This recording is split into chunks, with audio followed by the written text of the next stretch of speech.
오늘은 빅픽처 경제학이라는 책의 저자이신 성균관대 명예교수이신 김경수 교수님을 초대했습니다. 안녕하세요. 네, 안녕하십니까. 네.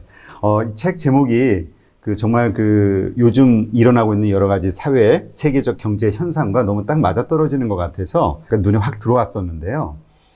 일단 바로 좀 질문을 드리겠습니다. 네. 지금 코로나 이후에 연준에서 엄청난 금융 정책들을 쏟아내고 있잖아요. 네.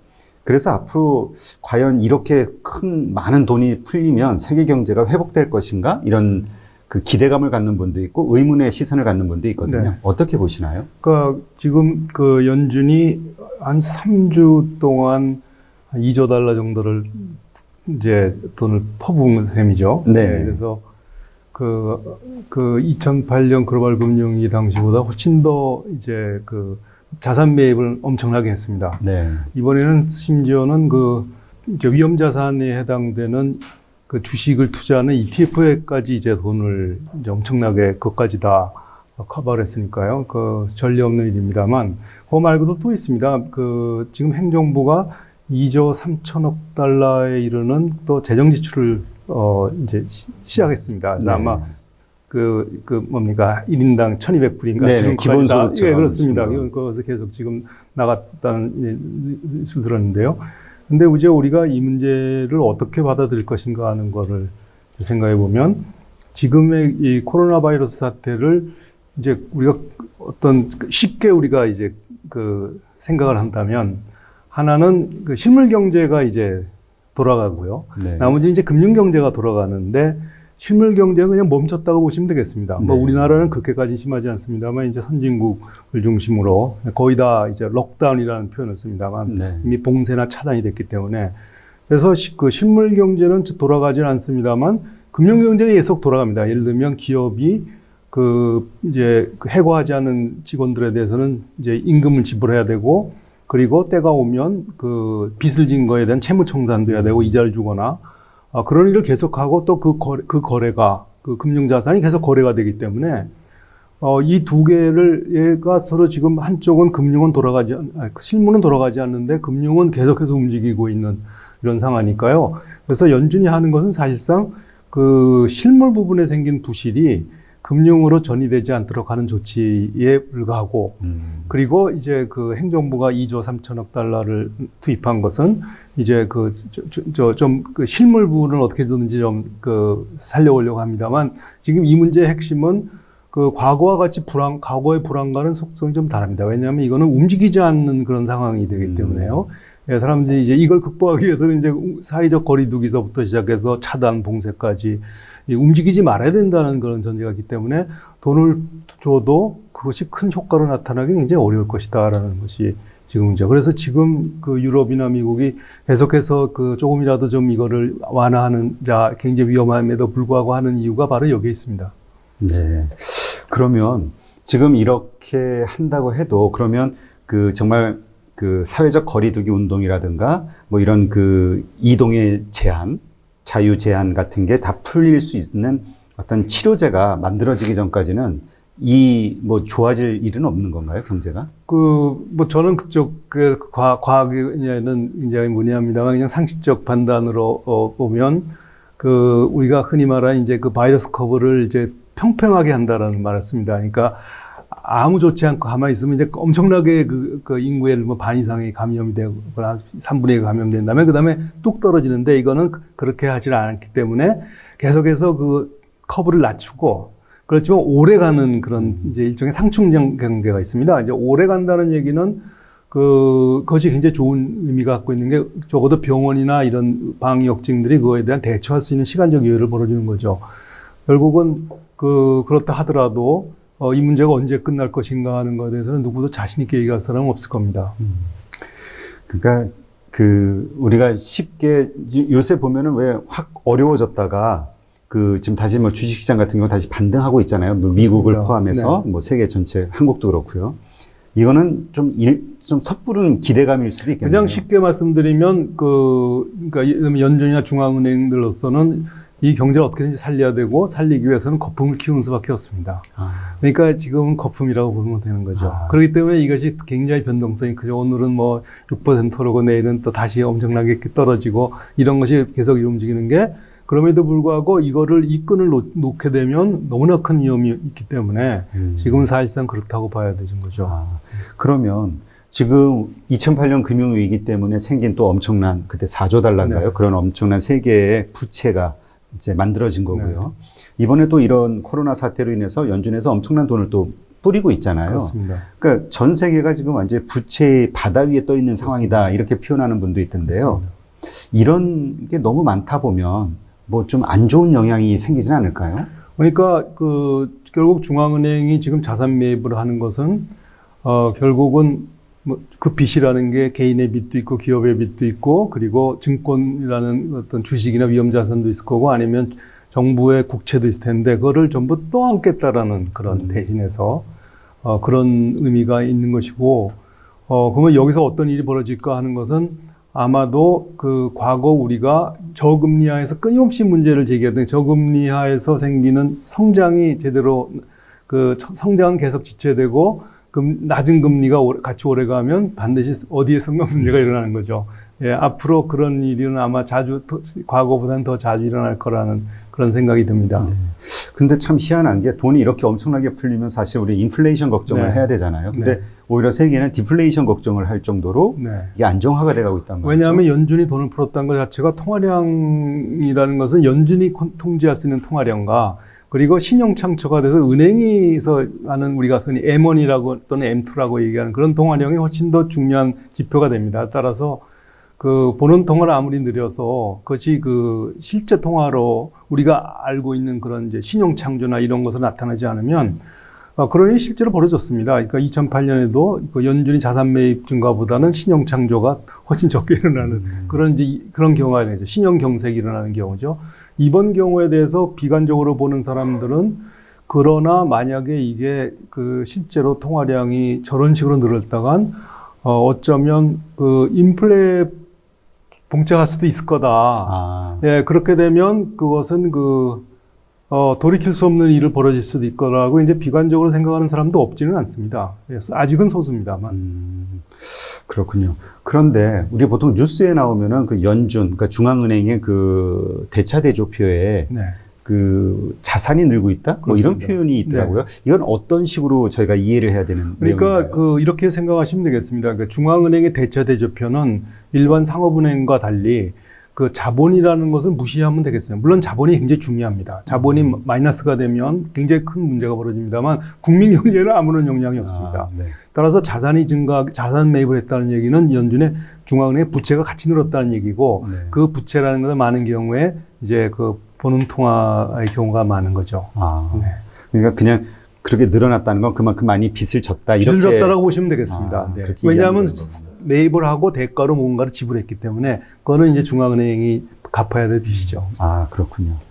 지금 2008년도 금융위기 때도 분명히 징조가 있었잖아요. 되돌아놓고 보니까. 그렇습니다. 그리고 경고했던 소수의 사람들도 있었고요. 이번 코로나 사태도 사실 코로나라는 질병보다도 뭔가 어떤 위기, 경제가 어떤 약한 충격에도 흔들릴 수 있는 약한 어떤 상황이다라고 경고한 어떤 징조들이 있었다고 하는데 왜 우리 많은 전문가들은 이런 거를 미리 사전에 체킹을 해가지고 이렇게 예방을 못하고 맨날 당할까요? 이렇게. 이제 이런 상황을 이제 2008년도 뭐 같은 맥락에 보시면 되겠습니다만 우리가 흔히 이제 2001년인가 2002년에 이제 아들 부시가 대통령할 때 이때 국방부장의 럼스펠드라는 분이 국방장관을 했었는데 이분이 굉장히 유명한 말을 했습니다. 그러니까 unknown이라는 우리가 뭐를 모르는지 모르는 것과 그리고 뭐를 모르는지 아는 것과는 엄청난 차이가 있다. 그래서 우리가 뭐를 모르는지 아는 것, 예를 들면 내일 발표될 고용 통계가 무엇인지 이런 것들은 우리가 내일은 모르지만 그게 무엇이라는 건 안다는 거죠. 그러나 우리가 무엇을 모르는지 모르는 거는 뭐냐면 대처를 할 수가 없고 그것을 그 위험을 가치로 판단하기 이제 어려운 것들이 있습니다. 대표적인 게 남북 관계 같은 거죠. 예. 그리고 팬데믹이 바로 정확하게 그렇다고 보시면 되겠습니다. 네. 예. 그러나 그거 말고도 사실은 이번에 코로나 바이러스는 아까 지적하신 대로 위험이 경고가 있었음에도 불구하고 저렇게 큰 사건이 이제 이제 주로 미국과 선진국에서 지금 예, 그렇죠. 지금 일어나고 있는 거는 상당 부분 어떻게 보면 이거를 정치 문제로 생각을 해서 이거를 도외시한 측면이 분명히 그 안에 있습니다. 근데 여기 세 가지 이제 교훈이 있는데요. 이 팬데믹에. 첫 번째는 어떻게든지 이제 경제가 위축이 된다는 거예요. 이거 대응을 하려면. 왜냐하면 무슨 아까도 말씀드렸듯이 사회적 거리두기서부터 시작해서. 네, 그렇죠. 예. 그렇기 때문에 이거에 대응하는 거는 경제적인 이제 부정적인 파급 효과가 올 거라는 거고요. 예. 그것은 먼저 하나가 있습니다. 왜냐면 밴 뉴스가 노 뉴스보다 훨씬 좋다는 거죠. 그러니까 몇 명이 감염됐는지 아는 것이 더 중요하다는 겁니다. 뭐 아무것도 모르고 덮는 것보다. 예, 그거는 이제 우리가 잘 아는 것입니다. 예, 그러니까 무서식이 희소식이 아닌 거죠. 두 번째는 바로 사회적 거리두기로 인한 경제적 피해가 있고, 만약에 그 피해를 낮추려고 그걸 하지 않으면 그러면 비용은 이제 기하급수적으로 올라간다는 거죠. 예, 그렇기 때문에 이 파급 효과가 이걸 방기한 그런 나라에서는 엄청나게 그 파급효과가 클 수밖에 없습니다. 그래서 뭐 진짜 요새 뉴스 보면은 미국이나 영국 같은 선진국들에서 중국에게다 책임을 묻고 손해배상을 청구하겠다라는 뉴스가 아주 강하게 나오잖아요. 네. 이게 하나의 정치적인 수사가 아니라 실제로 일어날 수도 있는 어떤 상황이라고 보시나요? 그러니까 이거는 개인의 경우에 아마 집단 소송 같은 것도 이제 많이 하고 있는 것 같아요. 미국인들이 이제 중국 정부에 대해서.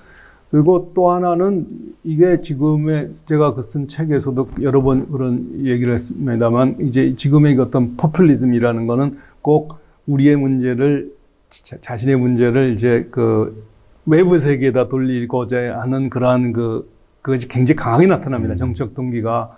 예를 들면 트럼프 대통령이 이제 WHO에 대해서 계속해서 돈을 끊겠다. 돈을 이미 이제 배낭금 지급하지 않겠다는 이런 것들도 결국은 이제 그거를 정치화시키는 하나의, 굉장히 불행한 일인 거죠. 예, 지금 좋지 않을 때 이게 터졌다는 게 아마 이 2000년대 초에 이걸 터졌으면 아마 국제공조가 들어갔을 거고, 국제공조가 들어갔으면 훨씬 더 빨리 이 문제를 해결할 수가 있었을지도 모릅니다. 네.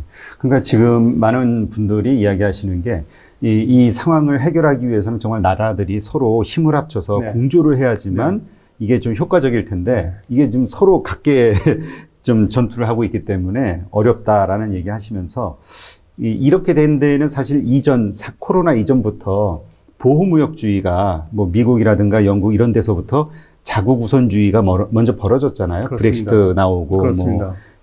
무역 전쟁하고. 그렇습니다. 원래 사실 이 자유무역은 미국과 영국이 만든 거잖아요. 그렇습니다. 근데 왜 그들이 이걸 되돌리고 있는 거죠?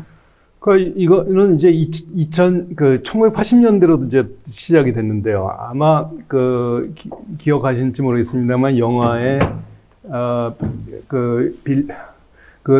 갑자기 이름을 잊어버렸습니다만 그 영화도 있었고 뮤지컬로도 굉장히 나오는 이제 남자의 그러니까 무용수의 스토리가 있습니다. 네. 그게 이제 글로벌리제이션이 시작된 바로 빌리 엘리엇입니다. 빌리 엘리엇이라는 그런 영화가 있는데, 근데 그 당시에 이제 글로벌리제이션이 이제 선진국도 시작하고 그다음에 전 세계로 이제 확대돼서 아시아 외환위기가, 그러니까 동아시아 외환위기에서부터 이제 그게 피크에 달했습니다. 그러니까 소위 말해서 세계화라는 것이 안에 피크에 달했습니다만, 결국은 시간이 지나면서 그 세계화로부터 오는 그 이득이 이제 중심 것이 글로벌 경제 중심부 보통 사람들 생각에 이게 우리가 덕을 보는 게 아니다, 아무것도. 라는 게 이제 빈부격차가 엄청나게 많이 일어난 사건이 이제 80년대부터 조금씩 일어나져서 이제 2000년대 들어오면 엄청나게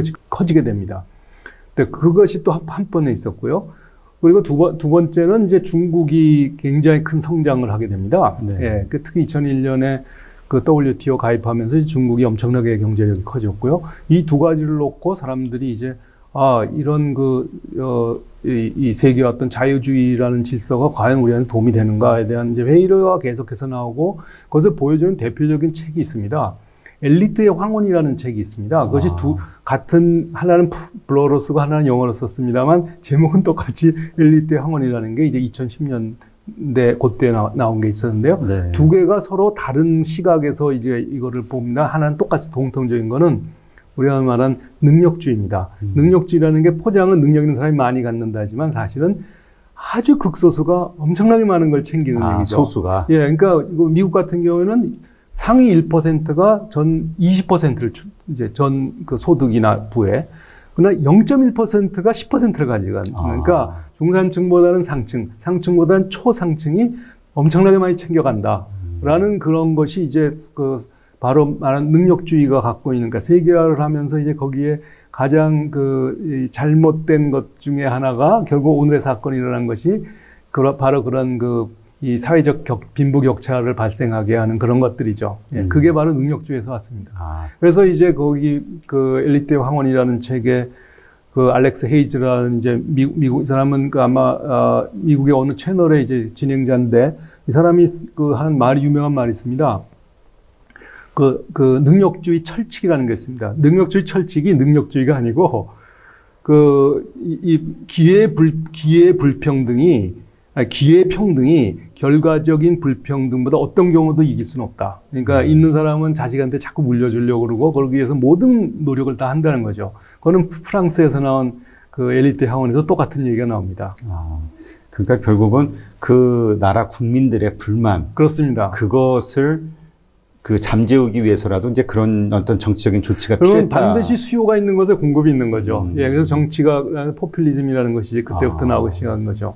하긴 트럼프 대통령이 당선될 거라고 생각 좀 많은 사람들은 안 했었잖아요. 근데 맞습니다. 미국 국민들한테는 인기를 얻으면서. 예, 그래서 크리스 헤이즈의 엘리트 항원이 유명해진 거는 그 뒤였습니다. 트럼프 대통령 당선자가 되면서 이걸 어떻게 설명할 수 있는가에 대한 이제 바로 이제 크리스 헤이즈의 엘리트 항원이서부터 그래서 유명해진 거죠. 네. 그리고 프랑스에 있는 출신의 이제 길 루잉가 쓴 엘리트 항원은 노란조끼 운동을 사실상 예측을 했습니다. 그래서 유명해진 겁니다. 그래서 출간한 당시에는 아무도 주목을 하지 않았습니다. 그러니까 그 책에서 주목받지 않았던 어떤 사회적 현상에 대한 예언들이 그냥 이루어지니까. 네, 눈앞에 나타나니까 그때부터 사람들이 그렇게 됐습니다. 그러면 이제 지금 코로나 이후로 이제 더 이제 그러니까 서로가 이제 그러니까 피해를 안 입기 위해서 정말 나라의 문을 닫아 놓는 상황이잖아요. 셧다운하고 그렇습니다. 기업들도 그렇고요. 이런 상황 하에서 이제 미국과 중국의 무역 전쟁이 사실 1차 합의가 이루어지고 이제 좀 소강 상태에 이뤘었는데, 이게 이제 다시 중국을 넘어서 전 세계 국가들 간의 보호무역주의가 이게 이제 퍼지는 거 아니냐, 이런 걱정하시는 분도 있거든요. 어떻게 보시나요? 지금 그러니까 수요일 날 IMF가 이제 세계 경제 전망을 이제 4월에 하고 10월에 하고 1월하고 7월에 이제 다시 수정 전망을 다시 합니다만, 4월에 한 전망을 보면 전 세계 성장률이 6% 정도가 이제 마이너스 성장할 거라고 2020년 작년에 비해서. 근데 교육 성장률이 마이너스 11%입니다. 더 떨어지네요. 네, 마이너스 11%라는 건 엄청나게 많이 줄어드는 것이고, 그러면 이제 이 제조업이 엄청나게 큰 타격을 받게 됩니다. 그리고 이제 이렇게 되면 결국은 파이가 작아지면 사람들이 그때부터 갈등이 생기는 거죠. 나라라고 해서 이해가 될 수가 없습니다. 그래서 지금 말씀하신 그것은 사실 모든 조건이 다 갖춰졌다고 보시면 되겠습니다. 그럼 이제 갈수록 자국의 산업 혹은 자국의 어떤 이익을 위해서 보호무역주의가 이제 갈수록 심해질 수밖에 없다. 그러니까 제로섬 게임 양상처럼 보일 수밖에 없는 거죠. 그렇군요. 지금 영국에서 이제 그렇게 얘기했는데, 이 코로나 사태에 대한 책임을 묻는 어떤 EU나 이런 미국이나 이런 나라들의 행동이 정말 실제로 일어날 수 있다라고 보시나요? 아니면? 저는 그게 실제로 일어나기에는 조금 복잡한 문제가 하나 있는데요. 첫 번째는 중국의 대응입니다.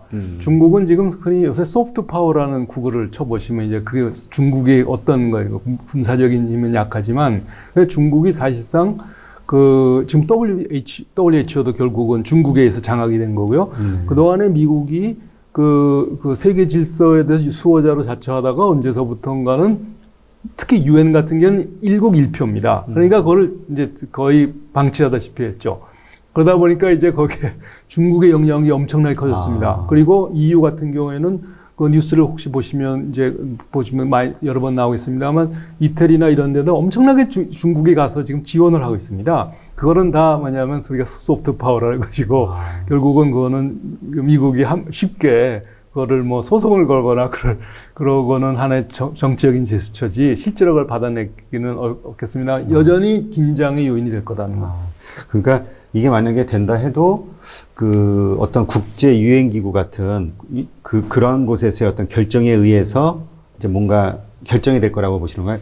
나라들의 당사자 간의 합의가 아니라 서로 그냥 비난만 하지 실제로 아무것도 안 하게 되는 거죠. 예, 어떤 경우도 이거를 가서 그 구속력을 가지고 와서 예를 들면은 옛날처럼 뭐 배상을 받거나 그럴 수는 없습니다.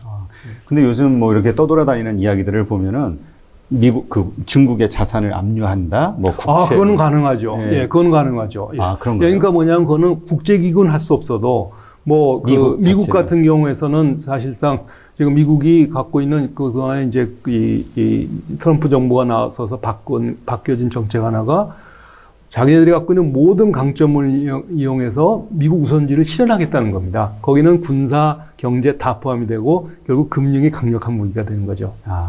그러면 그 어떤 국제 기구를 통해서 어떤 합의가 이루어지기는 상당히 어떤 경우도 어렵지만 그런 일은 일어나지 않습니다. 예. 미국과 중국, 예. 뭐 영국과 중국 이런 아니면 미영과 중국 이런 당사자들 간의 알력을 통해서 이제 뭔가 합의들이 이루어지죠. 아마 미국만이 할 수 있을 겁니다. 다른 나라 어떤 나라 동참한 나라는 있기 어려울 거라고 생각합니다. 영국이 힘이 좀 딸리죠. 왜냐하면 중국에게는. 중국에 관한 이해관계가 있기 때문에요. 예.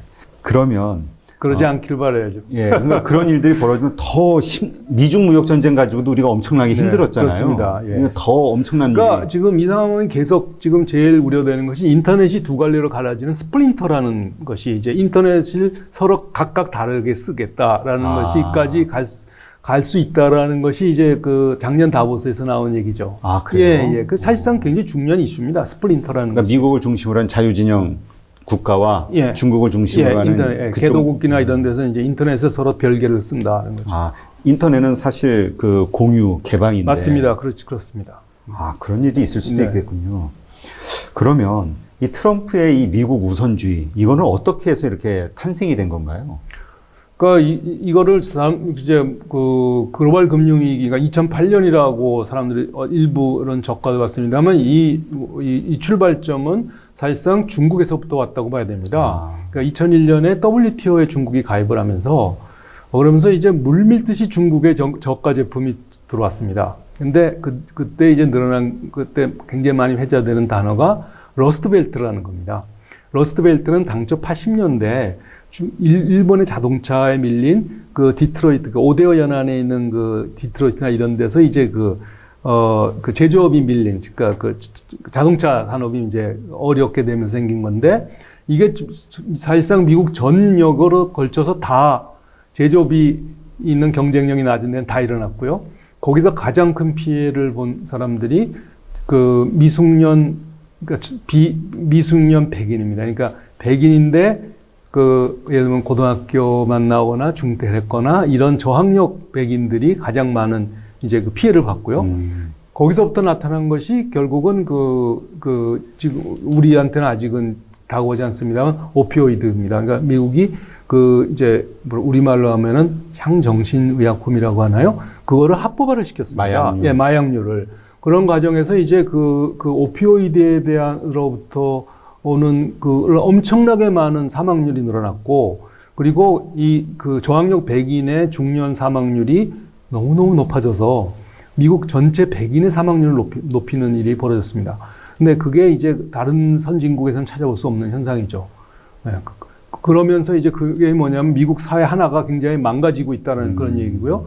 그리고 그 안에 또 다른 거를 이제 지적할 수 있는 것은 지금 세상은 돈으로 모든 그 사람의 가치를 평가하는 세상이 돼버린 겁니다. 네. 그러니까 지금 말씀드린 그런 백인층들의 입장에서 보면 굉장한 어떤 아이덴티티 크라이시스가 정체성 문제가 온 거죠.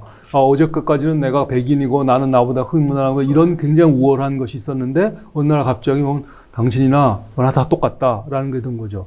영화의 넷플릭스를 보시면 미국 공장이라는 것이 있습니다. 그 다큐멘터리 필름이고 이제 아카데미상의 그걸 받았었는데 거기 보면 이제 그런 스토리가 나옵니다. 중국이 미국에 있는 기업을 인수해서 유리공장을 만들고 거기서 벌어지는 노동자들의 그 삶에 관한 얘기인데요. 거기 보면 그 노동자들은 시간당 뭐 엄청나게 저임금을 받는 사람들인데 거기에는 백인도 있고 흑인도 있고 그러니까 없는 사람이지 그 사람이 꼭 인정은 중요한 게 아니다라는 게 이제 지금 미국 사회가 갖고 있는 어떻게 보면 그쪽에서 보면 위기인 셈이죠. 그걸 이용한 것이 이제 방금 나온 트럼프 대통령. 그걸 이용해서 이제 그 정치 세력을 잡은 거네요. 그렇다고 해서 트럼프 대통령이 뭐 예를 들면 다른 사람이 대통령이 된다고 해서 그 문제가 해결될 것 같지는 않습니다. 이미 저렇게 갔으면 한참 가는 거죠. 그렇죠. 그러니까 결국은 국민들 가운데서 그런 생각을 불만을 가진 사람들이 많으니까 정치인들은 어쨌든 국민의 인기 영합을 할 수밖에 없는 거고. 그렇습니다. 트럼프가 아니더라도 다른 누가 됐더라도 그렇게 나갈 수밖에 없었다. 소셜 미디어가 그거를 굉장히 잘 이용을 했습니다. 그렇군요.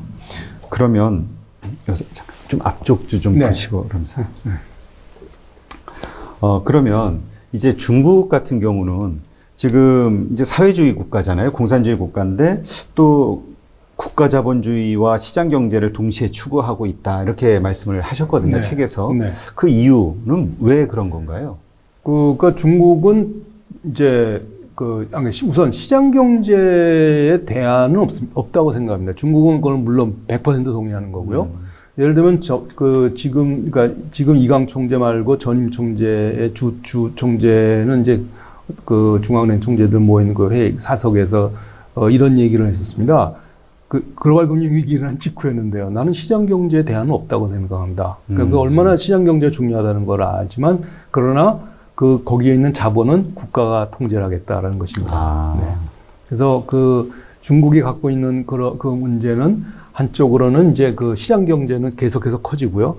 아마 들어보셨을지 모르겠는데 60, 70, 80, 90이라는 그 용어가 있습니다. 구글에 60, 70, 80, 90을 치면 그게 무슨 뜻인가 하면 중국이 국가 자본주의라는 거짓말이다. 민간 부분이 이미 GDP의 60%를 차지하고 모든 그 고용은 다 창출한다라고 얘기를 합니다만 그러니까 무슨 말인가 민간 부분이 경제의 동력이라고 얘기는 합니다만 실제로 통제하는 것은 국가가 통제를 하고 있습니다. 그러니까 이번에 하나 말씀을 드리면 이번에 그 코로나 바이러스 사태가 일어났을 때 그 중국인들은 우리처럼 신용카드를 쓰는 게 아니라 이제 그 모바일 폰으로 결제를 합니다. 그래서 알리페이하고 그 위챗페이인가요? 그 텐센트에서 나는 그 페이가 있는데 거기에 알리페이에 그 바코드를 QR 코드라고 하는 거를 그걸 색깔을 넣었어요. 그래서 그린, 옐로우, 레드 이렇게 넣습니다. 그래서 그린이 아닌 것들은 전부 자가격리 대상인데 바깥으로 나는 거를 다 위치추적을 한 거죠. 코로나 때요? 이번에 그렇게 했습니다. 그렇습니다. 그리고 그러니까 중국을 보면 이제 두 가지 견해가 있는데 하나는 말씀하셨듯이 국가 자본주의가 갖고 있는 그 비효율성이라든지 일부가 모든 것을 다 가지려고 하는 이런 것들이 결국 중국은 별볼 없는 나라가 될 거다라고 하는 것이 이제 주로 경제학하는 사람들이 그걸 많이 씁니다. 왜 국가는 실패하는가라는 건 굉장히 유명한 책이 있습니다만 그러나 다른 쪽의 사이언티스트는 그렇게 보지 않습니다. 중국은 이미 어떤 한 면에서는 엄청나게 성장을 했기 때문에 이거는 무서운 나라가 될 거다라고 얘기를 하고 있는데요. 그 중에 하나가 방금 말씀드린 그 QR코드를 이용해서 사람들을 다 추적하는 것은 그 얘기지만 이번에 코로나 바이러스 얘기지만 이미 중국은 이제 모든 안면 인식이나 이런 걸 통해서 사실상 모든 걸 거의 통제하고 있다고 봐야 됩니다. 아마 중국 여행하셔 보시면 아시겠습니다만 어느 정도 이게 정말 빅브라더가 옆에 있는지를 그렇군요. 그러면 이제 어쨌든 중국 경제는 계속 성장을 하고 있잖아요. 그렇습니다. 그 국가 자본주의가 효과적인 결과를 지금 만들어내고 있는 거라고 봐야 될까요? 그러니까 어느 한쪽은 국가의 차이나 2025 같은 것이 대표적인 거고요.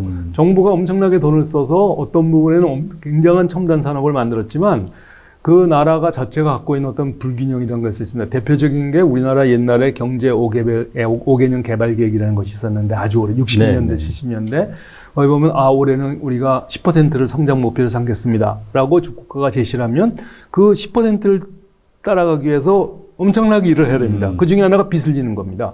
주로 국영기업, 그렇습니다. 국유기업을 통해서 민간 기업은 거기에 따라가질 않죠. 그래서 국유기업이 그러한 일을 하면서 이제 중국의 굉장히 위험한 상황이 빚에 의존한 경제가 가지는 이제 모순이 발생하게 된 거죠. 예. 그래서 그게 2010 제일 먼저 우리한테 나타난 것이 2015년에 외환 불안이 이제 시작이 됐고 그 뒤에도 계속해서 끊임없이 그런 일이 벌어지고 있습니다. 네. 지금도 계속 그 뭐 정확한 규모는 아무도 알 수 없다라고 말하는 중국 기업들의 기업 부채 규모 때문에 중국이 경제 위기에 빠질 것이다라고 예상하는 분들이 참 많았잖아요. 아, 근데 저는 그게 이제 국가 자본주의가 갖고 있는 장점 중에 하나인데요. 그 위기는 그렇게 쉽게 그 국가가 그걸 통제하고 있는 한 그렇게 아주 뭐 어떤 일이 벌어지지 않는 한 그건 일어날 것 같지는 않습니다. 아, 그러니까 우리 뭐 탕감해 주듯이 뭐 이렇게 저렇게 옮기듯이. 예, 이미 중국은 한번 그런 경험이 있었습니다. 2000년대 초에. 예. 근데 이번에도 보면은 그 지금 아까 말씀하셨듯이 이제 지금 어려운 것 중에 하나가 많은 저소득 국가들이 빚을 많이 엄청나게 졌고요. 지난 10년간. 그 과정에서 이 사건이 터지면서 이제 IMF에 90개국 이상이 가서 189개국인데 IMF에 있는 그 회원국이 90개국 이상이 가서 이제 돈을 달라고 이제 그 손을 벌렸고 G20에서는 이거를 그 국가 대 국가로 빌린 돈은 다 유예를 하자 금년 말까지. 근데 얼마 되지 않습니다. 다 민간 부분이 있는 거죠. 근데 중국은 상당 부분 자기네들은 그 열린 마음이다라고 얘기를 하는 것은 그럼에도 불구하고 줄 수 있어 우리는. 예, 우리가 그 중국 패권이라는 것이 그 안에 굉장히 크게 작용하고 있어서 그것이 어떤 면에서는 엄청난 그 산업의 발전을 갖고 왔고 어떤 면에서는 경제 전체가 굉장히 위험에 빠지는 일이 동시에 일어나고 있다고 생각합니다. 사실 우리가 IMF 외환위기 바로 전까지가 그런 시스템이었잖아요. 그렇습니다. 네. 골마가고 있는데 몰랐다가 그냥 예. 한 번에. 그러니까 자전거론이라는 거죠. 예, 이게 타지 않으면 쓰러지는다고.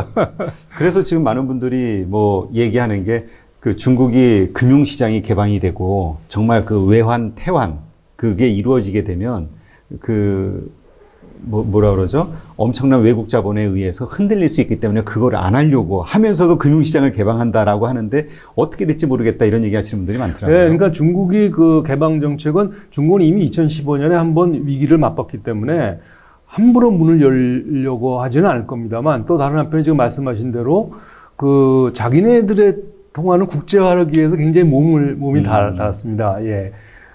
그러나 지금의 중국의 문제는 사실상 감춰진 어떤 그 위험이라고 봐야 되죠. 그러니까 아마 우리나라도 재작년서부터 그 중국 기업이 채무 상환을 못해서 생긴 아마 부도로 인해서 투자자들이 많이 손실을 본 것이 있을 겁니다. 네. 그건 다 계획된 거라고 보시면 되겠습니다. 아. 예, 의도적으로 그거는 계획을 한 겁니다. 그러니까 중국에서요? 예, 시장 경제로 가기 위한 어떤 그 발판을 해서 너희들도 망할 수 있다는 걸 자꾸 보여주려고 하지만 그러나 이것이 시스템이 망가질 정도로 하는 거는 그대로 두지는 않겠죠. 맛보기로 너네 또 망할 수 있도록 하지 않으면 앞으로 노력을 잘해라 이런 뜻으로 보시면 되겠습니다. 그러나 정말 위험할 정도로 시스템이 그런 일은 절대로 중국은 그럼 이제 개입을 딱 하겠군요. 그렇습니다. 예, 그 사회주의 체제이기 때문에 그렇습니다. 근데 또 어떤 분들은 그런 얘기도 하시거든요. 미국이 사실 그동안 WTO 가입하고 나서 엄청나게 이제 뭐라 그럴까요? 수입을 많이 했죠. 예, 달러를 많이 줬잖아요. 네. 이거를 도저히 제조업으로는 가져올 수 없으니 금융으로 가져와야 된다. 그래서 중국을 개방시키고 지금 트럼프의 전략 자체가 중국을 개방시키는 거고 중국에서 공산품이 아닌 금융시장 개방을 통한 돈으로 우리가 그동안 무역 적자 받던 걸 다 가져와야 된다. 이런 계획을 가지고 있다. 이런 얘기 하시는 분들도 많이 있더라고요. 그 문제는 중국은 그런 문제에 대해서 굉장히 많은 것을 이해하고 있다고 보시면 되겠습니다. 우리 네. 줄 수도 있어. 이렇게. 그러니까 중국은 사실상 이제 제가 하나 여담을 말씀드리면 작년 11월에 이제 상해에서 이제 국제금융 컨퍼런스가 하나 있었어요. 네. 예, 거기 이제 대개 이제 벌써 몇 년 전부터인가 언제부터인가 그 국제 컨퍼런스에 유럽 사람이 오지 금기되는 게 일본인하고 미국인은 참 초대를 하지 않았었습니다. 그런데 작년 11월에는 미국인이 왔었어요. 상당히 많은 수가 왔었습니다. 한 6명, 7명 정도 왔었죠. 이제 같이 식사를 하는데 거기서 이런 말을 거기 있는 하나 이코노미스트가 다음번에 대통령이 누가 당선될지 이제 궁금하다. 자기네들 입장에서는 트럼프 대통령이 당선됐으면 좋겠다라는 겁니다. 왜요? 왜 그러냐면 트럼프 대통령은 이미 재선이고 재선에 굳이 중국이랑 같이 갈등을 빚을 필요가 없다. 그런 삼선을 할 사람이 아니다라는 거죠. 그리고 트럼프 대통령은 자기네 중국에 굉장히 많은 이해관계가 있다. 그래서 자기가 보기는 그렇게 생각한다라는 말을 이제 하는 걸 들었었거든요. 그러니까 예, 우리 중국은 그런 모든 문제에 대해서 많은 것을 이해를 하고 있다고 저는 생각을 하는데, 그건 이제 두고 봐야 되죠. 네. 어떻게 될지는. 그러니까 결국 중국도 이제 뭔가 어떤 패권을 갖기 위해서 지금 이제 뭐 자기네 힘이 좀 세졌으니까 이제 그런 거고, 미국은 그걸 봐줄 수는 없는 거잖아요. 그렇습니다. 예. 그러다 보면 이제 충돌할 수밖에 없는데, 그로 인한 기술 개방, 이제 금융시장 개방도 물론 이슈가 되고 있지만, 기술에 대한 보호 조치가 이제 미국은 되게 강하잖아요. 그래서 이제 어떤 분들은 중국이 미국에서 기술을 가져올 수가 없으니 이제는 일본이나 한국 이런 뭐 곳들하고 손을 잡고, 독일이나 이렇게 기술을 가져오려고 뭐 시도를 할 것이다, 뭐 이런 얘기를 하시더라고요. 중국으로서는 당연한 수순이라고 생각하고요. 그런데 이제 지금의 미국과 중국과의 싸움에서 가장 우리한테 데미지가 올 수 있는 거는 글로벌 밸류 체인입니다. 지금의 무역은 그냥 상품을 제조해서 파는 것이 아니고, 많은 나라를 거치면서 이제 거기에서 그런 국제 분업이 일어나게 되는 그런 형태가 전체 무역의 한 3분의 2 정도, 그건 정확한 통계가 나오질 않습니다만, 아마도 65% 이상, 그러니까 70% 정도는 될 거다라는 거죠. 그러면 지금 미국과 중국의 저런 식의 어떤 갈등 관계가 있으면 결국은 밸류 체인도 둘로 갈라질 거라는 겁니다. 네, 그래서 이제 신흥국이나 아시아 국가들은 다 중국에 가고, 미국과 선진국이 일본은 하나로. 자기네, 그런 식의 이제 생각을 할 수가 있다는 거죠. 그러니까 그 정도로 이렇게 뭔가 나눌 만한 파워를 지금 중국이 가지고 있는 건가요? 미국과 싸워서. 아마도 이 팬데믹이 어느 정도 마무리되면 중국은 자기네 체제가 훨씬 더 우월하다는 그런 프로파간다를 엄청나게 많이 할 겁니다. 예, 그러니까 이미 지금 선진국의 저성장이 계속되면서 체제에 대한 회의론, 자유주의 질서가 과연 좋은 거냐 회의론이 곳곳에서 일어나고 있거든요. 그렇기 때문에 중국은 이거를 최대한대로 해서 소위 말하는 소프트 파워를 최대로 높이기 위해서 여러 가지 노력을 할 겁니다. 그러면 참 우리 한국이 참 샌드위치로 끼어 있잖아요. 네. 이게 정치적으로는 미국에 의존할 수밖에 없고, 경제적으로는 또 중국이 가장 큰 무역 상대국이기도 하고요. 어떻게 우리가 이거 대처를 해야 되나요? 경제적 실리를 따라가는 게 나을지, 아니면 미국의 어떤 파워를 믿고 이쪽 편에 서는 게 확실할지, 이거에 대해서 고민하는 사람들이 있더라고요, 의외로. 예, 굉장히 많을 거라고 생각합니다. 네. 그거는 사실상 이제 우리나라 국민들이 이제 결정할, 선거를 통해서 결정할 문제라고 저는 생각을 하는데요. 너무너무 어려운 얘기죠. 그러니까 이게 고래 싸움에 그렇죠. 새우등 터지는 게 바로 이런 상황을 두고 얘기를 하는 겁니다. 그러니까 중국은 지금 그러니까 중국의 외교 정책의 기본 노선은 핵심 이익이라는 것입니다. 외교안보연구원의 어느 분이 이거 써서 이제 몇 편 발표를 한 게 있는데, 핵심 이익이라는 것이 중국이 점점점 세력이 커지면서 자기네 위상이 높아지면서 그 핵심 이익의 여러 가지 카테고리가 있습니다. 한국은 2016년 사드 때 국가안보라는 핵 카테고리 안에 들어가 있습니다. 예, 그러니까 이제 우리는 중국과는 어떤 형태든지 상당한 긴장과 또 한쪽엔 경제적인 유대관계 같은 것이 이제 서로 복잡하게 얽히고 있는 거죠. 그러니까 우리는 미국과 우리는 사실상 경제적 이해관계는 중국보다는 못하지만 국가안보라는 측면에서는 우리는 미국이라는 것이 굉장히 중요한 우리의 동맹입니다. 그렇죠. 예, 그러니까 이 가운데가 아마 저는 여러 가지 시나리오가 아마 나올 거라고 생각이 됩니다. 참 어려운 굉장히 거죠. 어려운 거고, 국민들이 굉장히 지혜롭지 않으면 그 지혜가 굉장히 요청되는 그런 문제죠. 그러니까 이거는 어떤 정치인에 의해서, 정부에 의해서 주도되는 게 아니라 이제 우리 국민들의 민심이 어디에 따라 달려 있냐에 따라서 이제 결정이 되겠군요. 예, 그러니까 우리의 집단 지성이라는 것이 굉장히 중요한 의미를 가지게 되겠죠. 그렇군요. 지금 이번에 코로나 사태가 벌어지면서, 뭐 언제든 경제 위기가 벌어지면 항상 모든 세계의 투자자들은 안전자산을 찾지 않습니까? 그렇습니다. 안전자산이라는 건 도대체 뭘 의미하는 건가요? 그러니까 이게 경제학적도 학술용어로 이렇게 말하면 이게 안전자산입니다. 그러니까 안전자산이라 하면 그 자산의 가치를 평가할 때 특별히 돈을 들여서 예를 들면 주식 투자할 때 리서치 페이퍼에 돈 주고 사듯이 그런 정보에 투자할 필요가 없는 자산입니다. 그러니까 금은 예를 들면 순도가 얼마냐. 그러면 그 달러 진짜 맞느냐? 아니면 이제 미국채. 이거 몇 년짜리냐? 지금 수익률이 어떻게 되냐? 그것만 따진다는 거죠. 예, 그러니까 구태 그 자산의 거를 보지 않아도 된다는 건데, 그래서 안전자산은 흔히 우리가 아까 말씀드렸듯이 달러와 글로벌 경제 중심국이죠. 그 다음에 국채, 그리고 금이었지 않습니까? 이번 코로나 바이러스 사건 때는 국채도 아니고, 금도 아니고, 오로지 현금만이었습니다. 달러. 예. 그러니까 국채 금리가 막 오르는 일이 벌어졌습니다. 왜냐하면 갖고 있는 것도 다 투매를 한 거죠. 예.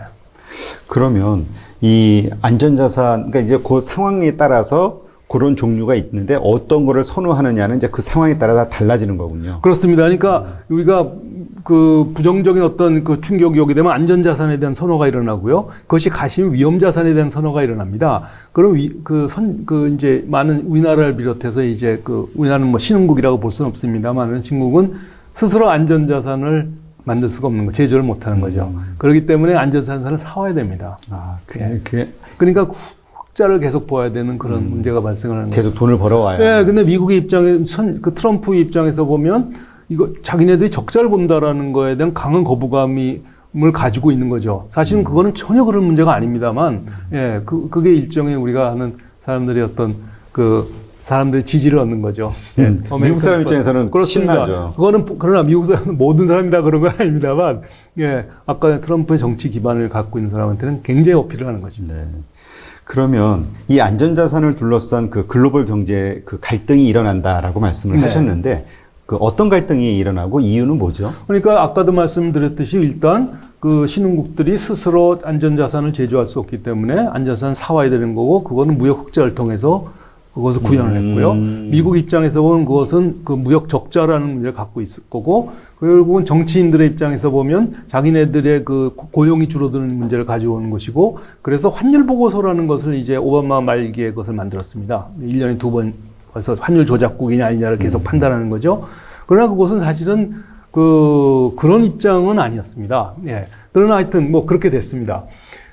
그리고 또 다른 거 하나는 이제 그러니까 무역 갈등으로 인한 것이 첫 번째고, 두 번째 문제는 굉장히 역설적입니다만, 안전자산을 많이 보유한다는 건 이제 자기 보험이라는 건데, 많이 안전자산을 갖고 있다는 얘기는 미국이 상대적으로 불균형이 계속 늘어났다는 거고. 미국 상대로 계속 돈을 벌어왔다. 예. 그리고 미국의 달러 가치가 떨어진다는 걸 의미하는 겁니다. 그러니까 무슨 얘기냐면 안전자산을 많이 갖고 있을수록 안전한 것이 아닐 수가 있다는 겁니다. 왜냐하면 어느 날 갑자기 달러 값이 폭락하거나 그런 문제가 발생하는 역설적인 문제가 일어납니다. 그것이 실제로 일어났던 것이 1971년에 고종 환율이 깨진 게 바로 그것이 이제 역사적 사건이 있는 거죠. 네. 그러니까 지금의 문제는 미국은 GDP 대비로 구매력 평가를 보면 전 세계 15% 조금 남짓합니다. 중국보다 작습니다, 오히려. 그런데 그 달러와의 위력은 엄청납니다. 그러니까 외환거래 88%는 다 달러하고, 그리고 국제무역에 거래할 때 달러화로 책정하고, 그 다음에 무역대금의 결제도 전부 달러화로 합니다. 그러니까 우리나라와 중국 간의 무역의 90% 이상은 전부 달러화로 결정된다고 보시면 되겠습니다. 그러니까 참 엄청난 거죠. 그렇습니다. 기축통화라는 게. 그렇습니다. 근데 이제 이번에 어려운 위기가 생겼을 때, 우리도 이제 미국하고 달러 스와프하면서 600억 불 받았잖아요. 그렇습니다. 근데 이 달러 스와프를 하지 않은 신흥국들은 위기가 생길 것이다. 위기론에 빠지고 있거든요. 이게 현실화될 가능성이 있나요? 예, 저는 없다고 볼 수는 없습니다. 왜냐하면 아까도 지금 유엔에서 발표한 거 보면 이 나라들이 약 2조 5천억 달러가 필요하다. 당장 필요한 돈이. 예, 근데 IMF와 월드뱅크는 1조 2천억인가 밖에는 쓸 수 있는 자금이 없을 거예요. 그 얘기는 거기 상당히 갭이 있는 거죠. 따라서 이것은 어느 나라가 이제 국가 부도가 나고 이거는 시간 문제입니다. 사실은 그런 국가 부도나 이런 것들이 이미 굉장히 많이 있어 왔었습니다. 1970년부터 지금 20세기 말까지 한 30년 동안 아마 한 250회 정도의 그런 여러 가지 크고 작은 위기가 있었고요. 1980년대는 사실상 미국 밑에 있는 모든 나라, 멕시코부터 브라질까지 전부 국가 부도를 해서 10년 동안 바깥으로 못 나왔었죠. 예, 그러니까 그런 일이 일어나지 않는다고. 근데 그동안에 굉장히 많은 노력을 했습니다. 그 매체 관리나 이런 것에 많은 노력했습니다만 이 사건은 아마도 그런 나라들이 굉장히 많은 고통을 받을 거고 특히 이제 이게 오래가면 갈수록 이제 국제 상품 가격 같은 건 계속 떨어질 거고 그럼 그거를 수출하는 나라들은 굉장히 어려움을 가질 거고 달러가 없다는 얘기는 굉장히 어렵다는 얘기죠. 아, 그렇군요. 근데 참 이게 이런 얘기 하시는 분도 있더라고요. 물론 신흥국들이 이제 낮은 임금이라든가 이런 것들을 통해서 가격 경쟁력을 가지고 이제 미국에 수출을 많이 하고 뭐 달러를 벌어가는 그런 상황이 미국에게는 아까울 수도 있지만 그러한 상황을 만든 거는 미국이지 않느냐. 그러니까 미국이 자기네 시장을 개방하는 것을 전제로 달러를 기축통화로 이렇게 거래한 거 아니냐라고 이야기하시는 분도 있거든요. 근데 그거는 이제 이렇게 보셔야 될 것 같아요. 그러니까 한 나라가 이제 글로벌 경제 중심국이 저렇게 오랫동안 적자를 냈다는 것은 그러니까 60년대는 당시 서독이었고요. 네. 70년대, 80년대는 일본이었고 이제 시간이 갈수록 파트너만 바뀌었어요. 지금은 중국, 이제 신흥국, 중국 이렇게 바뀌었을 뿐이고 미국은 항상 거의 대부분의 시간에 걸쳐서 적자국이었습니다. 근데 그 적자가 이렇게 엄청나게 늘어난 것은 2000년대 21세기 들어왔습니다. 근데 그 얘기는 뒤집어서 얘기하면 내가 수출을 많이 안 해도 더 많은 수입을 할 수 있다는 것은 엄청난 복이죠. 그래서 그걸 뭐라고 부르냐면 얼토당토하는 특권이라고 부릅니다. 경제학에서는. 예, 지스카르 드골 대통령 시대에 이제 재무장관 하던 사람이 그 이름을 붙였거든요. 그거를. 그게 말이 되느냐. 그래서 나온 건데 적자를 얼마든지 받을 수 있다는 거예요. 그러니까 미국으로서 굉장히 어떻게 보면 축복인데 문제는 그리고 또 아까 다시 돌아가서 중국이 WTO에 가입해서 엄청나게 흑자를 받습니다만 그래서 상당히 많은 이제 저임금 노동자들의 해고가 실업이 많았고 사회적인 문제가 있었습니다만 동시에 굉장히 양질의 직업이 엄청나게 늘었습니다. 늘어난 직업, 그러니까 신노동과 구노동을 우리가 비교해 보면, 예, 신노동이 적어서 그렇지, 높은 소득을 가진 것도 많이 늘었습니다. 물론 구노동의 숫자보다는 적습니다만. 그렇기 때문에 이거는 어떻게 보면 사실 미국은 지금 내부적으로 제조업이라고 할 만한 것도 없습니다. 왜냐하면 전부 아웃소싱을 해버렸습니다. 그게 얼마나 훌륭한 것인가를 생각해 보시면요. 코로나 바이러스 이전에 미국은 10년 동안 호황이었습니다. 그렇죠. 지금 세계 경제가 가장 경기 변동에 민감한 분이 제조업이거든요. 그 제조업을 다 바깥에 다 아웃소싱을 해버린 거죠. 네. 그러니까 그 안에 남은 거는 굉장히 좋은 직장이거나 아니면 실업자거나 둘 중에 하나 상황이 벌어진 거죠. 그러니까 미국은 자기네 내부의 문제를 제대로 대처하지 못했을 뿐이지 미국이 중국과의 무역에서 크게 손해본 건 없다고 생각해요. 지금 엄청나게 많은 양질 직장이 나왔으니까요. 어떤 분야를 IT죠. IT. 네, 그렇습니다. 아, 그렇군요. 브레튼 우즈란 뭐죠? 그러니까 미국이 그러니까 2차 대전 이후에 이제 패권국으로서 이거를 끌고 나가기 위한 그러니까 패권국으로서 끌고 나가기 위한 이념이 필요했었고요. 그게 자유주의 기조라는 것이고 그 이념을 구현하기 위한 것이 경제 분야에서의 국제기구가 있었습니다. 그게 IMF하고 월드뱅크입니다. 그 사람들이 바로 브레튼 우즈 체제라는 것은 바로 거기서부터 출발하는 경제적인 어떤 축을 말하는 거죠. 그러니까 달러 중심의 국제 통화 질서를 유지하기 위한 국제기구 이 모든 걸 포함한 것이 브레튼 우즈입니다. 그래서 브레튼 우즈는 사실상 뉴잉글랜드 지방에 있는 브레튼 우즈 호텔이라고 아마 있었을 겁니다. 예, 그 호텔 이름이에요? 거기서 협의가 있었습니다. 언제 그것이 있었는가면은 44년에 걸쳐서 있었죠. 근데 거기에 이거는 짚고 넘어가야 될 것이 우리가 일본하고 계속해서 지금 갈등이 있지 않습니까? 네. 전쟁 배상금 청구하라죠. 거기에 참여하는 모든 나라 필리핀을 포함해서 아시아는 필리핀이 갔습니다. 배상금을 다 받아냈어요. 우리나라는 승전국이 아니었던 거죠. 네. 우리는 그렇죠. 우리 힘으로 쟁취한 게 아니었기 때문에. 예, 그래서 브레튼 우즈 체제가 거기서 나온 겁니다. 그렇군요. 그러니까 보면은 플라자 합의도 그렇고 브레튼 우즈도 이게 지금 말씀 들으니까 이게 호텔 이름이었고 이게 호텔 이름이 그렇죠. 플라자 합의도 플라자 호텔에서. 야, 이게 참 재밌네요. 근데 이런 자유주의가 이제 브레튼 우즈를 통해서 이제 세계로 퍼져나가게 됐는데 이제 디지털 기술 혁명이 자꾸 생기면서 이게 서로 상충하면서 뭔가 상관관계가 크게 생기고 있다. 이렇게 말씀하셨거든요. 네, 네. 그러니까 그거는 세 가지로 볼 수 있을 것 같습니다. 하나는 이제 이런 인터넷에 베이스 기반을 한 그런 이제 그것이 텍 레볼루션이 일어나면서 하나가 모든 것이 다 거대 기술 기업이 다 튀어나왔습니다. 예. 지금 상장 기업이 아마 10대 상장 기업 중에 중국이 2개가 있었고요. 나머지 5개인가 6개가 미국일 겁니다. 근데 소셜미디어가 이제 그 중에서 하나, 우리가 잘 아는 이제 페이스북이니 그 밑에는 비슷한 것들이 많지 않습니까?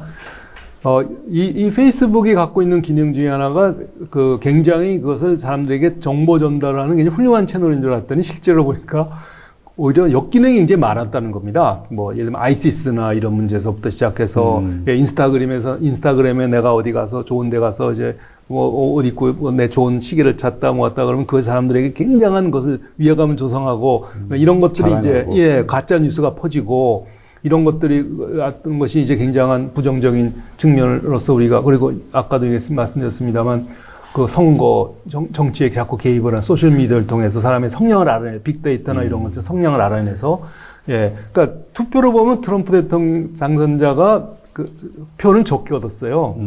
선거인단을 많이 확보했죠. 네, 미국 선거가 좀 이상하더라고요. 네, 그게 바로 방금 말씀드린 이제 그 소셜 미디어를 통해서 그걸 얻었다는 거죠. 두 번째는 이제 우리가 잘 아는 가상화폐입니다. 예, 가상화폐라는 것은 뭐냐면 그 가지는 가장 큰 그 가상화폐의 특징이 우리가 금융에 대한 신뢰라는 거는 금융이 갖고 있는 신뢰는 법적 구성력이 뒷받침되고 있습니다. 그런데 가상화폐는 기술에 대한 신뢰라는 것이 밖에 없죠. 모든 것이 다 이제 뭐라 그러나 분산화된 그런 것이기 때문에 그것이 어떻게 보면 굉장히 무정부주의적인 요소가 굉장히 강합니다. 예, 그래서 그 가상화폐 주인데 우리는 인플레가 없다. 그래서 많은 경우에 이제 블록체인에서 돌아가는 그런 가상화폐들은 공급이 제한되죠. 물론 가상화폐 총류를 엄청나게 만들어놨습니다만, 예, 그게 이제 국가가 주도권을 독점하고 있다라는 것에 대한 굉장한 도전이 왔다는 것이 굉장한 의미를 가지게 되는 거고요. 아마 MMT라고 들어보셨는지 모르겠습니다. 현대통화. 예, 그게 만약에 지금 사실상 현대통화 이론에 어느 정도 부응을 하고 있는 거죠. 예, 이번에 근데 그게 만약에 예를 들면 버니 샌더스가 대통령으로 당선되고 실제로 그랬었으면 가상화폐가 엄청나게 가치가 아마 높아졌을 겁니다. 예. 그러니까 그게 그 정부가 대한 어떤 그 주도권에 대한 그런 문제에 대한 문제의식을 굉장히 강하게 갖고 있는 것이죠. 세 번째는 우리가 흔히 말하는 이제 AI나 데이터 마이닝이나 이런 것들은 중요한 것이 시장 규율이 아닙니다. 누가 얼마나 더 많은 양질의 데이터를 갖고 있는가. 이것이 굉장히 중요한 의미를 가지고 있는 거죠. 그렇기 때문에 우리가 중국을 보고 저 나라는 시장 경제를 제대로 못한다니까 그걸 폄하하기 쉽습니다만 사이언티스트는 그렇게 생각하지 않거든요. 지금의 현대 사회는 빅데이터가 중요한 것이지 얼마나 양질의 데이터를 갖고 있는가 중요한 것이지 수요 공급이 아니다. 그리고 양질의 데이터는 누가 그 소유권을 갖고 있느냐가 중요한 것이다라는 거죠. 근데 그런 의미에서 보면 지금 우리가 자유주의 기조라는 것은 첫 번째 시장 신뢰 바탕 위에 제도회가 갖고 있는 어떤 국제 규범, 국가 간의 관계는 국제 규범, 그리고 국내적에서는 어떤 법의 질서 이런 것이 굉장히 강조되는 그거에 대한 신뢰가 있었는데 이거를 다 깨지는 요소 하나하나 깨고 나온 것이 바로 텍 리볼루션이라는 거죠. 그래서 이게 가다 보면은 사회주의와 공산주의 양대 이념이 이게 서서히 희석이 되면서 정말 새로운 패러다임 같은 것이 이제 그렇습니다. 그러면서 이제 비트코인 같은 암호화폐에 대한 기대감을 갖고 있는 사람들이 이제 자꾸 늘어나는 거고. 그렇습니다. 네, 그렇습니다. 근데 사실 비트코인과 관련해서는 가장 먼저 하는 얘기가 중국이 기축통화권을 위협할 때도 저렇게 하는데 미국이 그걸 가만히 보고 있겠냐. 비트코인이 정말. 예, 그게 나온 것이 이제 리브라죠. 예.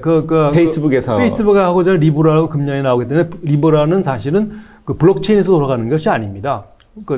모든 사람이 원장을 갖고 있는 것이 아니고 리브라는 리브라 협회에서 그걸 모든 걸 통과하거든요. 리브라 협회라는 몇 개의 기관이 전부 뭐냐면은 중앙은행이라고 보시면 됩니다. 사설 중앙은행. 사설 중앙은행입니다. 사설 중앙은행. 예, 그거를 그게 만약에 실제로 이제 통화가 만들어지고 돌아가게 되면 상당히 많은 나라의 통화들은 다 심각한 문제에 받게 될 겁니다. 그렇기 때문에 이제 이걸 그냥 내버려 두지는 않겠죠. 미국 정부에서 가만히 안 두겠죠? 우선 그렇죠. 국제기구에서도 이거에 대한 워킹 페이퍼가 작년에 있었습니다. FSB라는 곳에서 국제안전 금융안전 포럼이라 금융안전위원회라는 것이죠. 예, 그 글로벌 금융위기에 새로 생긴 겁니다만 거기서 나온 보고서나 이런 거 보면 이거 가만 내버려 두면 안 된다. 그러니까 지금 이렇게 미국이 달러를 무한정으로 이렇게 뿌려대고 있는 이 상황에서 맞습니다. 예. 이 비트코인 암호화폐를 그렇습니다. 지지하시는 분들의 말씀은 그런 그렇습니다. 주의거든요. 정확하겠습니다. 그리고 실제로 그것은 이제 며칠 전에 파이낸셜 타임즈의 기디언 라크만이라는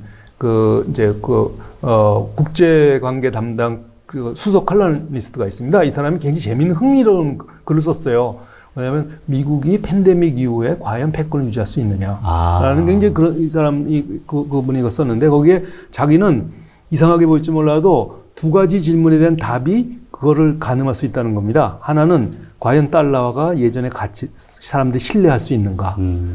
지금 말씀하신 바로 그 얘기죠. 엄청나게 돈을 뿌려대면 어떻게 할 거냐. 두 번째는 당신이 만약에 그 자식을 미국으로 보낸다면 해외로 보낸다면 미국의 대학이나 직장을 가게 내버려 두겠느냐, 어디를 선택하겠느냐는 거죠. 과거에는 100% 미국이었다는 겁니다. 그렇죠. 근데 지금도 과연 그럴 수 있냐? 그 안에 있는 여러 가지 사회 갈등이나 사회 문제가 그래도 불구하고 그가 보낼 수 있느냐라는 거죠.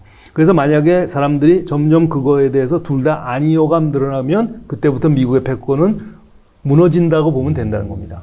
사실 이번에 코로나 사태로 민낯이 다 드러났잖아요. 네. 그 국민의식서부터 시작해서 네. 사회 시스템이. 예. 그래서 사실 미국 이렇게 쳐다보다가 요즘 예. 에게 이런 분들이 좀 늘어나고 있거든요. 네. 그런 게 다 연결이 되는군요. 네. 근데 이번 위기 때 우리가 스왑 했잖아요. 네. 600억 달러. 그때 드는 질문이 뭐냐면 우리가 그 외화보유고가 4천억 달러인가요? 뭐 이상 되잖아요. 예. 왜 4천억 달러가 있는데 600억 달러를 가져와야 되느냐. 그러니까 우리가 기존에 장부상으로는 4천억 달러인데 유동성의 문제. 그러니까 내가 바로 쓸 수 있는 예금화된 돈은 얼마 없기 때문에 위험하다. 뭐 이런 얘기 하시는 분도 있더라고요.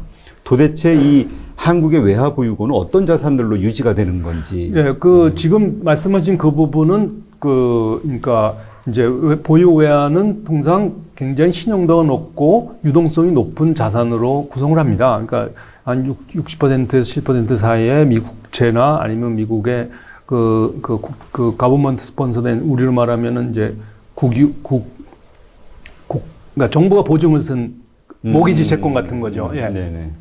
그런 것들을 갖다 보유하고 있는데 그래서 굉장히 유동성이 높은데 저는 그 문제보다 소위 말하는 이제 쓸 수 있는 돈이냐 그 여부가 중요한 것이 아니라 네. 우리가 2008년에 다시 돌아가면 그때 어떤 신문에 많이 나냐면 2천억 불이 간당간당하다는 말이 나왔습니다. 그러니까 보유외환이 2천억 불하고 1,900으로 내려가면 전혀 다른 얘기라는 거죠. 똑같은 이번에 뉴스를 검색을 해보시면 4천억 불을 유지할 수 있는가라는 문제를 제기했습니다. 그러니까 이거를 어떻게 어떤 이제 이렇게 보는 사람들이 경제학하는 사람 중에서 꽤 많습니다. 아무리 많이 가져봐야 항상 사람들이 인계치를 생각할 거다. 예를 들면 내가 9천억 불 갖고 있으면 9천억 불 밑으로 내려가면 그때부터 회의를 하기 시작한다는 거죠. 근데 그러면 그래서 이제 결국은 아무리 많이 갖고 있어 소용없다라고 하는 이제 주장이 바로 거기서 있는 것이고요. 이번에도 결국 4천억 불을 방어하느냐. 그래서 그 문제가 자연스럽게 제기가 됩니다. 그것이 공표가 되기 때문에 2008년은 2천억 불이었고요. 네. 근데 또 다른 이제 이 600억 불의 통화 수합이 갖고 있는 의미는 이 통화 수합이라는 것은 이제 정확하게 보면 외환 수합이죠. 외환 수합이나 네. 통화 수합이랑 큰 차이는 없습니다. 네. 근데 그것이 문제는 롤오버를 계속하는 거죠. 예, 롤오버를 하고 만약에 위기가 있으면 미국의 그것이 굉장히 자기네들한테도 이제 불리하게 작용이 되면 롤오버를 해주고 일단 중앙은행 그러니까 미 연준이 세계의 최종 대부자 기능, 그러니까 달러의 파이프라인을 해주겠다라는 의지라고 보시면 되겠습니다. 예, 그래서 그게 저번에는 300억 불이었고 600억 불이지만 그게 굉장히 중요한 의미를 갖고 있는 것입니다. 그러니까 우리가 4천억 불, 그러니까 뭔가 지금 당장 쓸 돈이 없어서 그걸 수합을 하는 게 아니라 지금 우리가 가지고 있는 돈 가지고 방어를 해서 이게 줄어들면 또 불안 심리가 그러니까 생기니까. 외환당국 입장에서는 균형을 채워야 됩니다. 하나는 환율이 계속 오르면 그거에 대한 공포가 생긴 거예요. 네. 자유낙하에 대한 공포가 있고 또는 한쪽은 이걸 풀면 보유 외환을 잊어버리는 공포가 있습니다. 그러니까 외환당국 입장에서는 이 두 공포, 환율과 보유 외환의 공포를 균형을 맞춰야 되는 문제가 있습니다. 아, 근데 그 한국은행에서 보유하고 있는 그 이 외환 보유고 예, 그 자산, 한국은행하고 기재부가 예, 같이 갖고 있죠. 기재부도 가지고 예, 있나요? 일부 갖고 있습니다. 네. 이게 대외비라고 그러던데요. 예, 어떤 걸 구성하느냐는 대외입니다. 아, 그거는 왜 그런 건가요? 그거는 이제 그거는 뭐 그 중앙은행 원래 신비스러운 존재고요. 그래요? 그리고 이제 원래 한국은행 출신. 그렇지는 않습니다. 제가 학교를 한 4년 정도 떠나서 거기 예, 일을 했습니다만 그 또 하나는 IMF의 이제 그 보유 외환의 구성이라는 그 사이트가 따로 있습니다. 거기 가 보시면 상당 부분 많은 나라들이 일부는 다 공표하지만 일부는 감추고 있는 것이 있습니다. 그러니까 뭐 예. 특별한 이유가 아니라 관례처럼. 그렇습니다. 그렇습니다. 이유가 있는 건 아니고요. 예, 예. 아, 그렇군요. 그러면 이제 마지막으로 이제 팬데믹 이후 이제 글로벌 경제가 이제 앞으로 어떻게 될 것인가에 대한 전망을 좀 한번 해주시죠. 그래서 지금 상황이 이미 글로벌 금융위기 이후에 엄청나게 많은 빚을 다 줬고요. 네. 이 대라는 말을 많이 씁니다. 경제를 하는 사람들은 대침체라고 하죠. 대공황처럼 대침체 지난 10년간에 굉장히 성장률이 낮으면서 이제 그 정부가 모든 사람들이 다 빚을 졌습니다. 우리나라도 그렇고 중국도 그렇고 이제 특히 그 신흥국들이 굉장히 많은 그 빚을 졌고요. 선진국은 굉장히 안정적입니다만 그런데 지금 이 팬데믹 이 기간 동안에 결국은 그 재무 구조는 더 나빠질 거라는 건 너무나 우리가 생산 활동이 일어나지 않는데 그렇죠. 예, 생기기 때문에요. 그러면 이것이 끝난 다음에는 결국은 그 재무 구조를 개선하기 위한 여러 가지 노력을 할 거다라는 겁니다. 그러니까 예를 들면 정부가 추경을 이번에 조성을 하는데 추경 조성도 새로 국채를 발행하는 것이 아니라 있는 걸 쓰겠다라는 것이 바로 그런 시그널이죠. 있는 걸 잘 써야 되겠다라는 게 재무 구조를 개선하고 재무 구조를 개선한다는 얘기는 빚을 진 예를 들면 주택담보대출을 든 일반 사람들은 허리띠를 졸라매야 되고 예, 돈을 좀 끌어들이겠다. 예, 자기의 재무 건전성을 자꾸 조금이라도 개선하기 위해서 그리고 아까 말씀드린 대체대표에 부풀려진 걸 줄이겠다는 거죠. 예, 빚도 갚고 그리고 또 기업의 입장에서는 빚을 많이 진 기업들은 당연히 재무 구조를 개선하기 위해서 사업 규모를 축소하고 뭐 이런 일이 벌어질 거기 때문에 결국은 이제 그 데미지는 상당히 더더욱 침체가 우리가 흔히 말하는 대침체라고 얘기했습니다만 그 침체 규모는 굉장히 클 거라는 생각이 들고요. 예. 그리고 또 다른 하나는 그러나 중앙은행은 어떻게든지 그 빚이 엄청나게 지금 늘어났기 때문에 그 빚의 상환 부담을 줄이기 위해서는 금리를 최대한 0%, 선진국의 0% 뭐 이런 식으로 갈 거겠죠. 그러면 그 금융은 엄청나게 유동성이 늘어나고 실물 부분은 굉장히 나빠지게 되면 이 사회에 불균형이 발생하고 그 불균형이 발생한 것이 우리가 보는 이런 BLF 사건이라든지 다 이런 것이 그래서 일어난 것들이거든요. 예, 지금 당장 원유, 유가에 대한 그 파생 상품이나 이런 것들이 다 그런 거죠. 그러면 이 상황에는 이 크고 작은 위기들이 계속 버블이 터지고 이런 것들이 소규모의 버블들이 예, 크고 작은 것들이 계속해서 일어나고 경제는 계속해서 좋아지기 어려운 상황이 지속될 거라고 생각이 됩니다. 그러면 이게 거의 말씀하신 대로 침체 상황으로 가는데 그럼 사람이 결국 돈을 못 번다는 얘기잖아요. 그렇죠. 그 돈을 못 버는데 어쨌든 또 이제 내가 빌렸던 돈들을 또 갚아야 되는 상황이 되면 더 힘들어지겠네요. 또 하나는 이런 상황이 벌어지면 반드시 위너가 생깁니다. 승자가 소규모의 승자와 많은 패자들이 생기는 거죠. 소규모의 승자는 소규모의 승자는 여기에서 예를 들면 이번에도 보면은 왜 그 신용부도 수화에 투자해서 엄청나게 돈을 번 사람이 나왔다. 미국의 경우에는 투자자들 중에 국내에도 분명히 누군가 있을 겁니다. 저희 방송 보고 미국 빅스 지수에 투자했다가 돈 번 사람이 있더라고요. 그렇습니까? 예. 네. 그렇죠. 그런데 투자를 하면 그럴 수가 있는 거죠. 그래서 작은 위너도 생기고 그렇지만 많은 사람들은 이제 상대적으로 그리고 기업들은 결국은 그 경영 합리화를 위해서는 사람들을 그 대신에 지금 말하는 그 기술 텍 리볼루션을 가속화될 겁니다. 어떻게든지 비용을 줄이려고 하기 때문에요. 그러면 이제 그 신노동에 대한 수요는 작게 로봇, 일어나지만 뭐 많은 구노동이 이제 쓸모없는 그런 식이 될 수가 있는 거죠. 아, 이런 정말 살기 힘들어지는 세상이 되는데요. 개인들은 참 어렵죠. 기업들도 어렵겠지만 네. 작은 기업들은 이런 세상에서 우리가 잘 버티면서 그래도 살아나가야 되잖아요. 버텨야 되는데 개인들이 가질 수 있는 어떤 경쟁력 같은 게 뭐가 있을까요? 우리 지금 그런 세상에 대비해서 좀 뭔가 그 키워야 될 만한. 저는 개인적으로는 이제 좋은 책을 많이 읽는 것이 아닌가 싶습니다. 네.